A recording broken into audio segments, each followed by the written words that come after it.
Welcome to Genius IAS. Prelims affairs की lecture series 8 में आपका स्वागत है। और इस लेक्चर सीरीज में जैसा हम हमेशा करते आए हैं कि एक सिस्टम को पकड़ेंगे और उसके अराउंड जितनी भी चीज़ें हैं वो हम कवर करने की कोशिश करेंगे। तो आज हमने क्या किया है, आज हमने हमारे एंटार्क्टिक सर्कल को हमने पकड़ा हुआ है, जो हमारा सदर्न पोल है, अर्थ का जो सदर्न पोल है उसे हमने पकड़ा है। और उसके आसपास हम देखेंगे क्या क्या चीज़ें और उससे अराउंड जो चीज़ें हो रही हैं दुनिया में और जो अभी चल रहा है वो सारी चीज़ें हम देखने की कोशिश करेंगे। तो हम कहाँ से शुरुआत करेंगे, तो आपको पता ही है कि हम अपने लेक्चर की शुरुआत कहीं ना कहीं किसी न किसी जो करंट टॉपिक चल रहा होता है उससे शुरुआत करते हैं। तो इसकी भी शुरुआत वहीं से होगी। अब अभी आपने रिसेंटली देखा होगा क्या हुआ था, COP26 हुई है। COP26 को आपने देखा हो, कहाँ हुई थी ये हुई थी हमारी ग्लासगो में। कहाँ पे, ग्लासगो में हुई थी। और ये ग्लासगो कहाँ पे है ये आइडिया होना चाहिए, क्योंकि क्वेश्चन इस तरीके से पूछा जा सकता होगा है कि COP26 रिसेंटली जो हुई है वो किस जगह पे हुई है। तो आपको ये याद होना चाहिए कि ग्लासगो में हुई है। और ग्लासगो कहाँ पे है, तो ग्लासगो हमारे स्कॉटलैंड का पार्ट है। कहाँ का है, स्कॉटलैंड का पार्ट है। स्कॉटलैंड बेसिकली अगर हम देखें तो यूके का पार्ट है। ठीक है, तो ये बेसिकली हम कह सकते हैं हम इसको डायरेक्टली यूके में भी बोलते हैं कि ग्लासगो यूके में हुई है। ठीक है, बेसिकली अगर हम देखें तो ये हमारा स्कॉटलैंड का पार्ट हो जाता है। अब हुआ क्या इसमें, जब भी ये इस तरह की क्लाइमेट के ऊपर जो कॉन्फ्रेंसेज होती हैं, ये कौन सी थी, ये भी अगर हम देखें तो UNFCCC की, यानी कि United Nations framework on convention on climate change के जो ये हम देखें कोप थी, तो ये हमारी 26 नंबर की जो कोप थी, कॉन्फ्रेंस ऑफ पार्टीज थी, ये हमारी कहाँ हुई है, ग्लासगो में हुई है।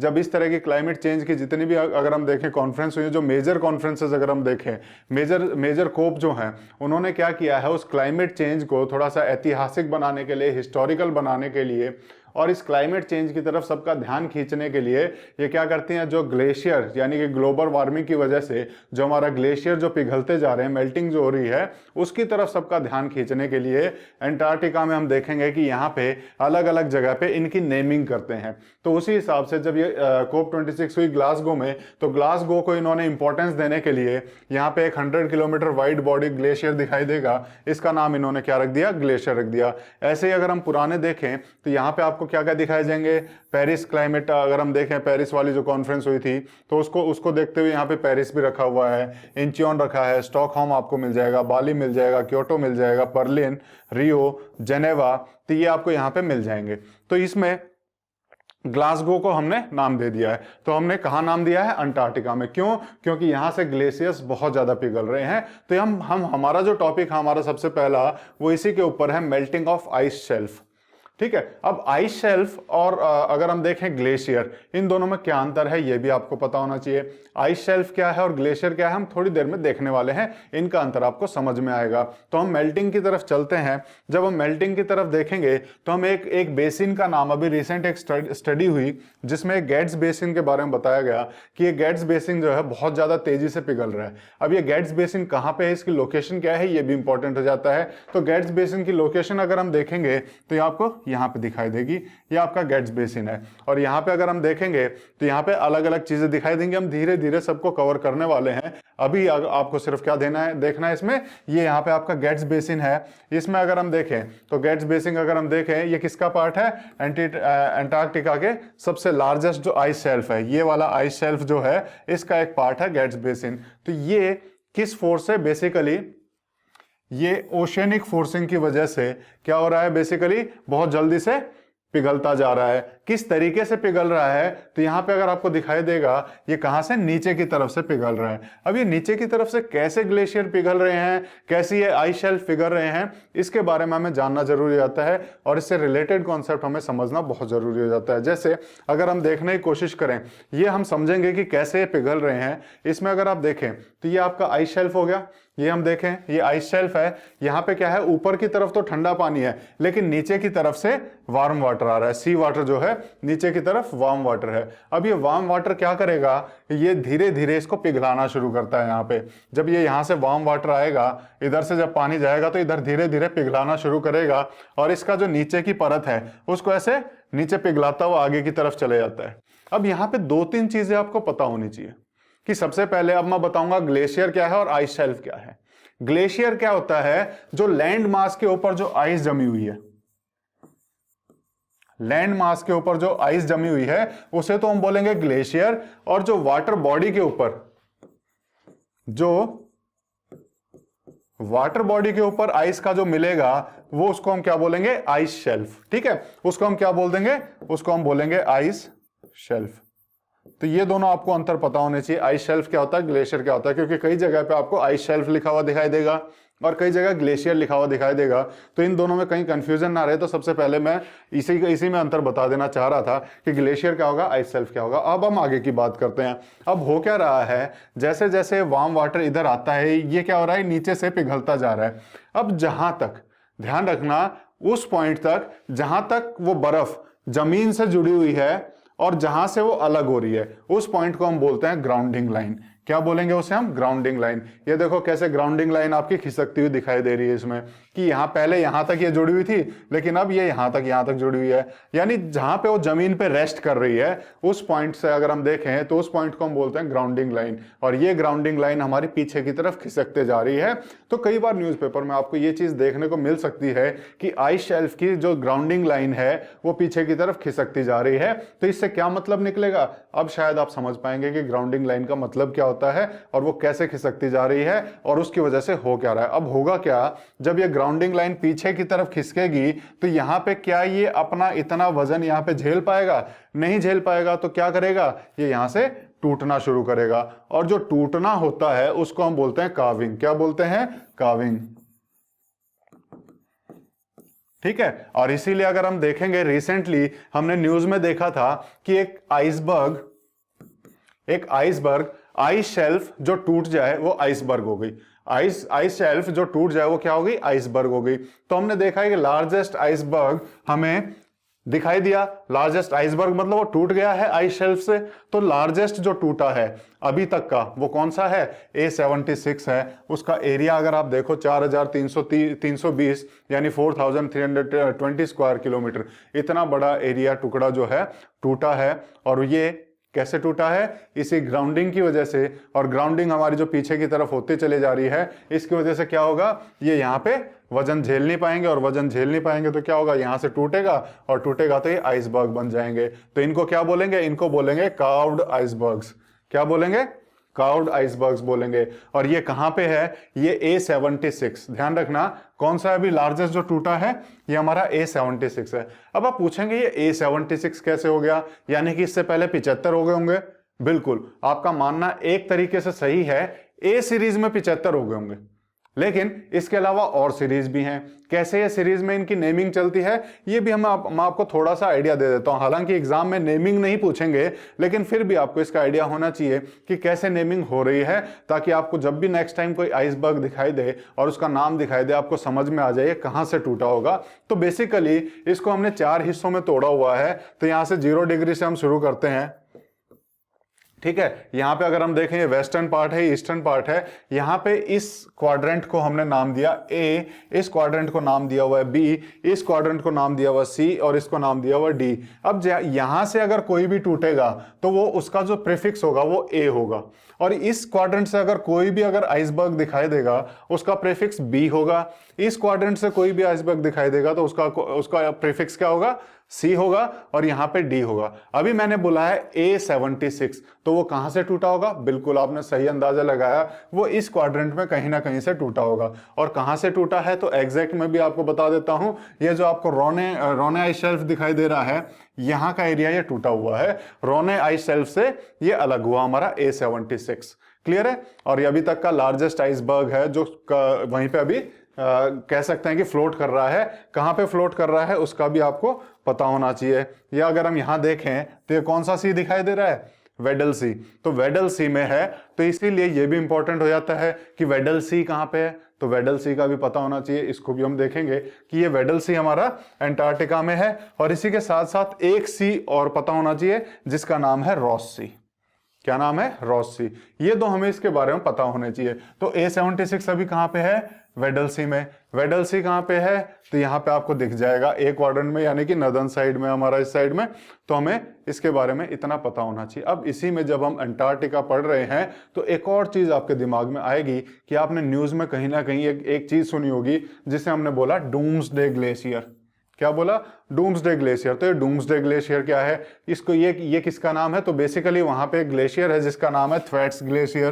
क्या नाम है, थ्वेट्स ग्लेशियर। अब ग्लेशियर है तो आप समझ गए होंगे कि वो लैंड सरफेस पे है, अभी तक मतलब उसकी ग्राउंडिंग शुरू नहीं हुई है, तो यहाँ पे हम कह सकते हैं ये थ्वेट्स ग्लेशियर है, जिसको हम डूम्सडे ग्लेशियर भी बोलते हैं।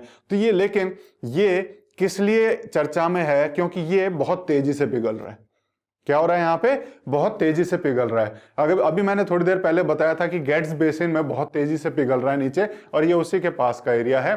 थ्वेट्स ग्लेशियर वहीं के उसी के पास का एरिया हो जाता है। इसको भी हम देखेंगे तो हमें पता लगेगा, यहाँ पे आपका गेट्स बेसिन था और उसी के थोड़ा सा ऊपर यहाँ पे आपका थ्वेट्स, यहाँ पे गेट्स बेसिन था, थ्वेट्स ग्लेशियर यानी कि डूम्सडे ग्लेशियर हो गया। अभी आगे मैप आएगा तो वहां पे उसको एक बार फिर से क्लियर करेंगे आपको, ताकि क्लियरली दिख जाए कि कहां पे है। अब इसको डूम्सडे ग्लेशियर बोलते क्यों है, तो बेसिकली ये माना जा रहा है कि अगले 200 से 900 सालों के अंदर अंदर ये पूरा पिघल जाएगा। और पूरा अगर ये पिघल जाता है तो इसका एरिया आपको आप अगर इसका एरिया देखेंगे तो कितना है, 1.9 लाख स्क्वायर किलोमीटर। और इतना बड़ा ग्लेशियर अगर पिघलेगा तो अगर ये मानना है साइंटिस्ट का कि अगर ये पूरा का पूरा पिघल गया तो जो पूरा वर्ल्ड का जो सी लेवल है ना, वो लगभग आधे मीटर से भी ज्यादा ऊपर हो जाएगा। कितना, आधे मीटर से भी ज्यादा ऊपर हो जाएगा। और आधे मीटर से भी ज्यादा ऊपर होने का मतलब क्या है, जितने भी कोस्टल सिटीज हैं ऑलमोस्ट सभी डूब जाएंगे।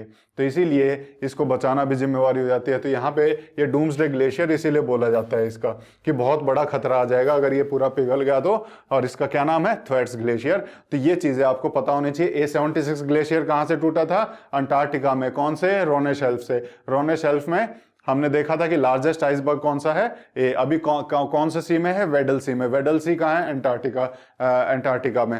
तो इतनी चीजें पता होनी चाहिए। उसके बाद आपको पता होनी चाहिए थ्वेट्स ग्लेशियर कहाँ पे है, और इसी को हम क्या कहते हैं, इसी को डूम्सडे ग्लेशियर भी बोलते हैं। इतनी चीजें पता है। अब हम थोड़ा सा इसके बारे में थोड़ा सा जान लेते हैं कि जब हम अंटार्कटिका की बात करते हैं, अंटार्कटिका की जब हमने बात की तो अंटार्कटिका के ऊपर एक्सप्लोरेशन के लिए साइंटिस्टों ने क्या किया कि वहां पे देखते हैं कि मतलब यहाँ पे थोड़ी सी रिसर्च की जाए, क्योंकि वहां पे रिसोर्सेज भी काफ़ी हैं। लेकिन रिसर्च के लिए वहां पे जब लोगों ने वहां पे डेरा जमाना शुरू किया तो इनको लगा कि पूरे वर्ल्ड में जो है यहाँ पे कम से कम इस एरिया में, क्योंकि यहाँ की अगर आइस पिघल गई तो क्या होगा, पूरे वर्ल्ड में तराही तराही हो जाएगी। या फिर अगर हम कहें कि पूरा डूम्सडे ग्लेशियर का भी हमने जैसे एग्जांपल लिया कि पूरे वर्ल्ड में जो है खतरा आ जाएगा।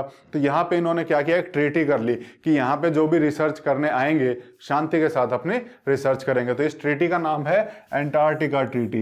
एंटार्कटिका ट्रीटी कब हुई थी, ये वाशिंगटन में साइन हुई 1 दिसंबर 1959 को। टोटल अगर हम देखें तो 12 नेशंस थे जिन्होंने ट्रीटी साइन की थी। उसमें बड़े बड़े नेशन जो उस टाइम होते थे सभी आ जाएंगे आपके, ऑस्ट्रेलिया, न्यूजीलैंड, देन उसके बाद यूएसए, यूएसएसआर, फ्रांस हो गया, देन उसके बाद ब्रिटेन हो गया। तो ये सारे इसमें आ जाएंगे। इन्होंने मिलकर क्या किया, 12 नेशंस ने इन्होंने आपस में ट्रीटी की जिसको हम बोलते हैं एंटार्कटिका ट्रीटी। और ये एंटार्कटिका ट्रीटी में क्या बोला कि 60 डिग्री साउथ, 60 डिग्री साउथ का जो लैटिट्यूड है इसके पार जाने के बाद ये पूरे वर्ल्ड का कॉमन एरिया हो जाएगा। और यहाँ पे कोई भी अपना एरिया अपना नहीं बनाएगा। और अपना नहीं बनाने का क्या हो जाएगा कि यहाँ पे जितने भी रिसर्च करेंगे वो सारी साइंटिफिक कोऑपरेशन के, इंटरनेशनल साइंटिफिक कोऑपरेशन को बढ़ावा देते हुए करेंगे। प्लस उसके बाद यहाँ पे जितनी रिसर्च होगी वो पीसफुल पर्पजेज के लिए की जाएगी। किस चीज के लिए, पीसफुल पर्पज के लिए। तो इसका दूसरा मतलब हुआ कि यहाँ पे जितनी भी मिलिट्री एक्टिविटीज हैं, मिलिट्री एक्टिविटीज हो गई, न्यूक्लियर एक्सप्लोजन हो गए, या फिर disposal of radioactive waste हो गया, ये यहाँ पे बिल्कुल बंद कर दिया, बिल्कुल ही प्रोहिबिट कर दिया। तो यहाँ पे ये मना कर दिया कि ये सब यहाँ नहीं चलेगा। यहाँ सिर्फ और सिर्फ क्या होगा, पीसफुल पर्पजेज के लिए आप क्या कर सकते हो, रिसर्चेस कर सकते हो, इंटरनेशनल साइंटिफिक कोऑपरेशन को प्रमोट करना है। तो ये सारी चीजें यहाँ पे करनी है। ये हमारी क्या थी, अंटार्कटिका ट्रीटी। और ये ट्रीटी हुई तो हम देखेंगे कि इंडिया भी यहाँ पे रिसर्च करने पहुंचा है या नहीं पहुंचा है, तो उसको भी हम देखने की कोशिश कर लेते हैं। जब हम इंडिया की बात करें तो हमें इंडिया के 3 लोकेशंस यहाँ पे दिखाई देंगे। ठीक है, यहाँ पे हम इंडिया भी यहाँ पे पहुंच चुका है रिसर्च के लिए।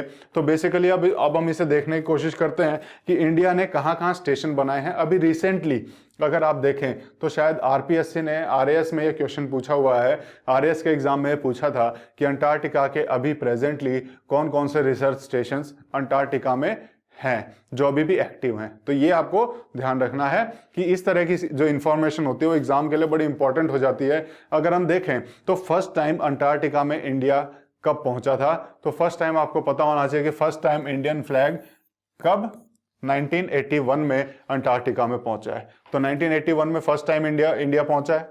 और उसके बाद अगर हम देखें तो हमारा जो फर्स्ट स्टेशन था, फर्स्ट रिसर्च स्टेशन था, वो कौन सा था, उसको हम बोलते थे दक्षिण गंगोत्री। क्या बोलते थे, दक्षिण गंगोत्री। ये कहाँ था, अभी तो मैप में नहीं दिखाई देगा, लेकिन जहां पे मैत्री दिखाई दे रहा है, ये रेड सर्कल आपको, यहीं पे ही दक्षिण गंगोत्री भी होता था। और दक्षिण गंगोत्री का जो जगह थी, उस जगह को इन्होंने नाम दिया था उस टाइम पे माउंट इंदिरा।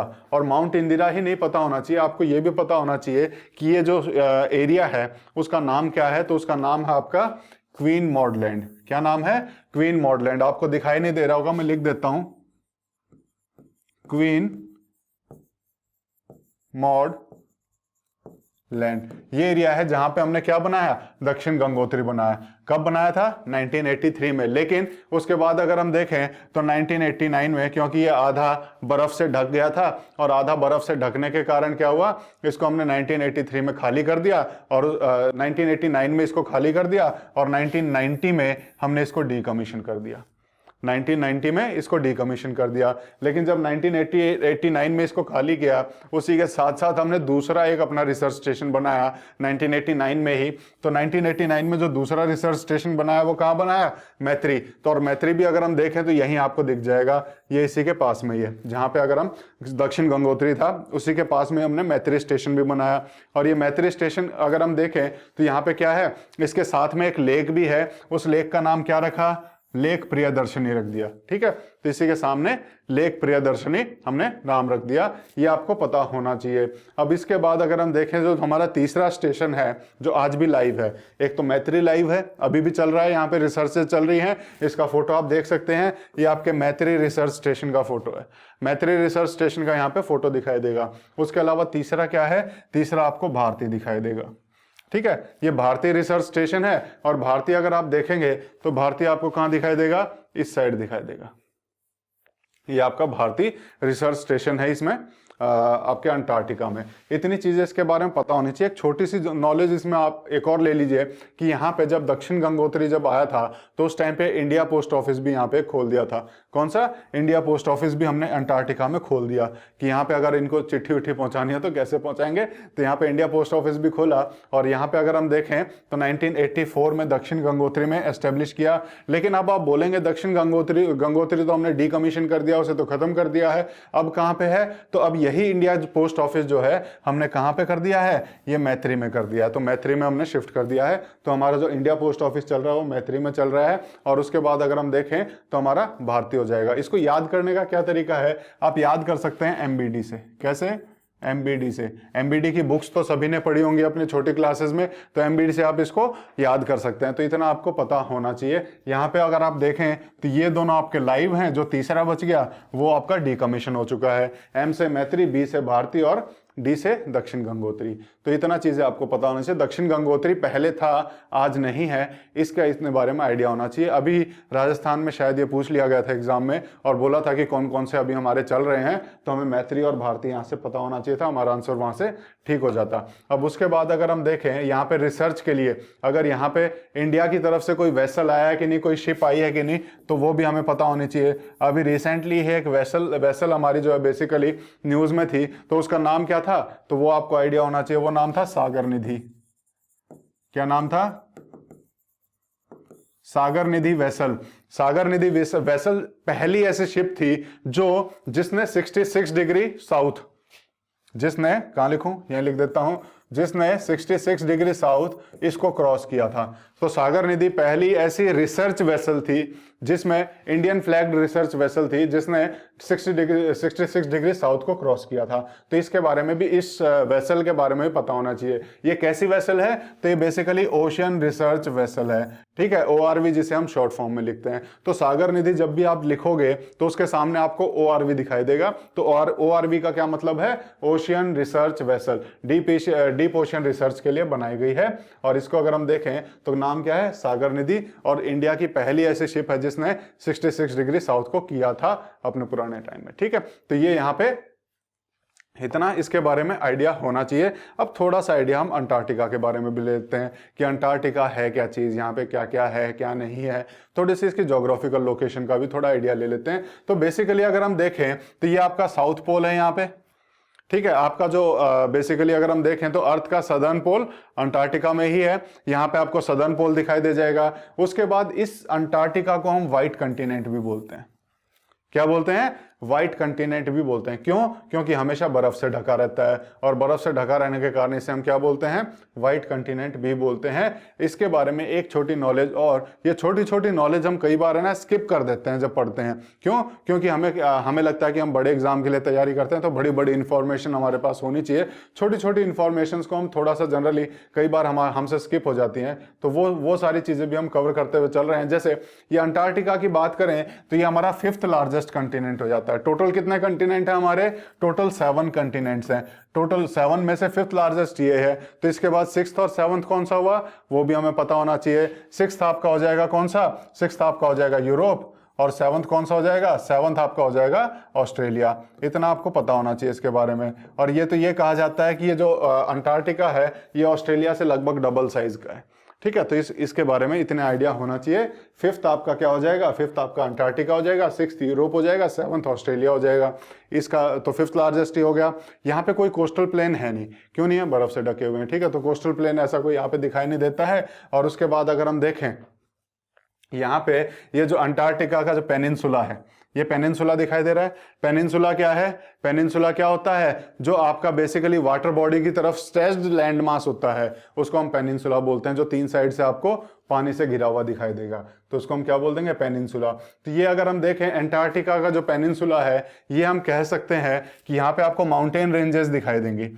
यहां से आपको माउंटेन रेंजेस दिखाई देंगी। और इसको ये क्या कहा जाता है कि ये जो माउंटेन रेंजेस हैं, जो ये साउथ अमेरिका आपको दिखाई दे रहा है, साउथ अमेरिका के अगर हम वेस्टर्न कोस्ट में देखें तो यहाँ आपको क्या दिखाई देगा? एंडीज माउंटेन दिखाई देते हैं। ये एंडीज माउंटेन का ही कंटिन्यूएशन इसको माना जाता है कि ये जो अंटार्कटिका का जो पेनिनसुला है ये इसी का ही कंटिन्यूएशन हम मानते हैं, एंडीज माउंटेन का ही। इतना इसके बारे में आपको पता होना चाहिए। अब इसके बारे में जब हमने थ्वार्ट्स ग्लेशियर पढ़ा तो थ्वार्ट्स ग्लेशियर के साथ साथ आपको एक और चीज पता होनी चाहिए कि वर्ल्ड का जो लार्जेस्ट ग्लेशियर है, वर्ल्ड का जो लार्जेस्ट ग्लेशियर है, अभी कंफ्यूज मत होना क्योंकि मैंने बताया था गेट्स बेसिन पार्ट है किसका? लार्जेस्ट आइसबर्ग का, आइस शेल्फ का, ठीक है। तो वहां पे मैंने आइस शेल्फ वर्ड यूज किया था। अब यहां पे मैं बोल रहा हूं कि ये लार्जेस्ट ग्लेशियर। तो वर्ल्ड का लार्जेस्ट ग्लेशियर कौन सा है? तो ये आपको दिखाई देगा लैम्बर्ट ग्लेशियर। अब मैंने गेट्स बेसिन जो बताया था वो मैंने आपको यहां बताया था कि यहां पे गेट्स बेसिन है। तो अब मैं जब ये बताऊंगा लैम्बर्ट ग्लेशियर कहां पे है, जो वर्ल्ड का लार्जेस्ट ग्लेशियर है वो आपका इस एरिया में है। तो इतना इसके बारे में आपको आइडिया होना चाहिए। और थोड़ी सी 1-2 बातें और हम इसके बारे में जान लेते हैं कि यहाँ पे अगर हम देखें, इसके मैप को समझने की कोशिश करें तो यहाँ पे आपको क्या दिखाई दे रहा है? ये आपको क्या दिखाई दे रहा है? माउंटेन रेंजेस दिखाई दे रही हैं। ये आपको माउंटेन रेंजेस दिखाई दे रही हैं। जब माउंटेन रेंजेस दिखाई दे रही हैं, यहाँ पे एक ट्रांस एंटार्कटिक माउंटेन रेंज दिखाई देगी। ये हमारी ट्रांस एंटार्कटिक माउंटेन रेंज है जो पूरे एंटार्कटिक को 2 हिस्सों में बांटती है। एक ईस्टर्न एंटार्कटिक में, कौन सा? एक ईस्टर्न एंटार्कटिक में और एक वेस्टर्न एंटार्कटिक में। ये हमारा वेस्ट एंटार्कटिका हो जाएगा, ये हमारा ईस्ट एंटार्कटिका हो जाएगा। तो ये basically trans Antarctica mountain ranges हैं जो इस पूरे को 2 हिस्सों में बांट रही हैं। यानी कि एक हिस्सा इधर जो हमारा वेस्टर्न एंटार्कटिका हो जाएगा, एक हिस्सा इधर जो हमारा ईस्टर्न एंटार्कटिका हो जाएगा। इसके बारे में इतना पता होना चाहिए। अब हम यहाँ से देखें तो यहाँ पे आपको वेडल सी दिखाई देगा, और यहाँ पे अगर हम देखें तो यहाँ पे क्या दिखाई देगा? यहाँ पे आपको रॉस सी दिखाई देगा। इन 2 सी के बारे में बड़ा इंपॉर्टेंट हो जाता है, ये आपको जानना बहुत जरूरी है, ठीक है। यहाँ पे जो वेडल सी है इसी के नीचे है रोने आइस शेल्फ। कौन सी? रोने आइस शेल्फ, जहां से A76 टूटा था। कहां से टूटा था? रोने आइस शेल्फ से A76 टूटा था। और यहीं पे अगर हम देखें, यहां पे आपको रॉस सी दिखाई दे रहा है और इसी के बगल में आपको दिखाई देगा रॉस आइस शेल्फ। कौन सा दिखाई देगा? Ross ice shelf. अब यहाँ पे अगर हम देखने की कोशिश करें तो अंटार्कटिका में एक एक्टिव वोल्केनो भी है। क्या है? एक एक्टिव वोल्केनो भी है। तो उसकी लोकेशन भी हम देख लेते हैं। तो उसकी लोकेशन आपको रॉस सी में इधर कहीं दिखाई देगी। और यहाँ पे इसका जो नाम देखेंगे, इसका नाम क्या है? एबेरस। क्या है? एबेरस इसका नाम दिखाई देगा। यहाँ पे कहां पे है? ये हमें यहाँ पे सदर्न पॉइंट में अगर हम इसको देखने की कोशिश करें, रॉस सी में हमें ये दिखाई देता है। तो इतना इसके बारे में आपको आइडिया होना चाहिए। जो मैंने लार्जेस्ट जो ग्लेशियर था, लैम्बर्ट ग्लेशियर बताया था, वो यहाँ पे है। जो हमने गेट्स बेसिन देखा था, तो गेट्स बेसिन हमारा यहाँ पे है।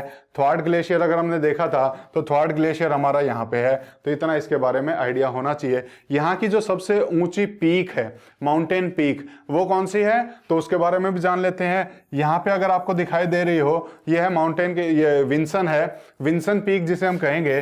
कौन सी? विंसन। ये विंसन पीक जो है इसकी हाईएस्ट पीक है। तो इतना इसके बारे में हमें आइडिया होना चाहिए। हमने अंटार्कटिका की अप एंड डाउन जितना भी था वो सारा हमने देखा। अब उसके बाद एक छोटा सा कॉन्सेप्ट और है जिसके बारे में हम अक्सर पढ़ते आए हैं और जिसके बारे में थोड़ा सा वो रहता है कि क्या होते हैं ये ऑरोराज। आपने सुना हो तो ये ऑरोरा हमें देखने को मिलते हैं हमेशा पोल्स पे। कहाँ पे? ऑरोरा हमें जनरली कहाँ देखने को मिलते हैं? पोल्स पे। नॉर्थ पोल पे भी दिखाई देते हैं, साउथ पोल पे भी। और ये क्वेश्चन बड़ा कंफ्यूज कर सकता है आपको कि कौन से पोल पे कौन से हैं। तो इसीलिए इन दोनों का नाम ध्यान रखना कि जो नॉर्थ पोल पे होते हैं तो उन्हें हम क्या बोलेंगे? नॉर्थ पोल पे हम बोलेंगे उसको बोरियलिस। नॉर्थ पोल पे जो बोलते हैं हम उसे बोलते हैं बोरियलिस। और जो सदर्न पोल पे होते हैं उन्हें हम क्या बोलेंगे? ऑस्ट्रेलिस। क्या बोलेंगे?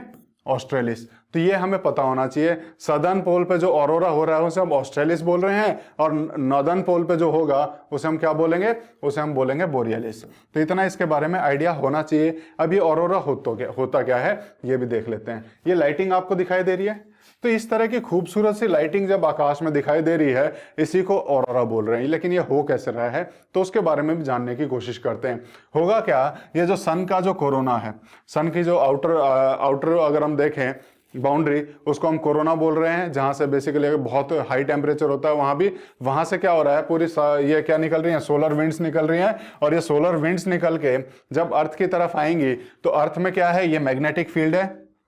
ये मैग्नेटिक फील्ड है, ये अर्थ की मैग्नेटिक फील्ड से टकराएंगे। अब यहाँ पे देख सकते हैं ये जो सोलर विंड्स आ रही हैं, सोलर पार्टिकल्स जो आ रहे हैं, जो चार्ज पार्टिकल हैं बेसिकली, वो कहाँ से?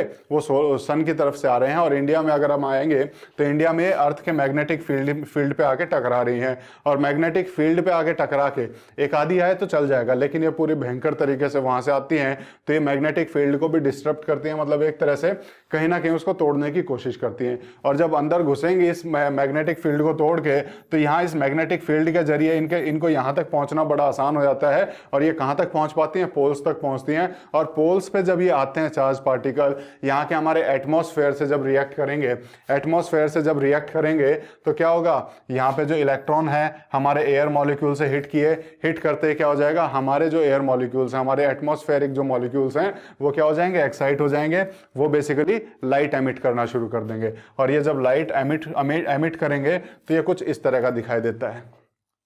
ये हमारा ऑरोरा का कॉन्सेप्ट था। तो इसी से मैं आशा कर रहा हूं कि आपको बहुत सारी चीजें जो अंटार्कटिका के बारे में थी, जितना भी उसका हम देख सकते थे वो हमने समझने की कोशिश की, जितना भी करंट में था वो भी हमने देखने की कोशिश किया, और सारी चीजें इसका हम अंटार्कटिका को हम कवर कर चुके हैं।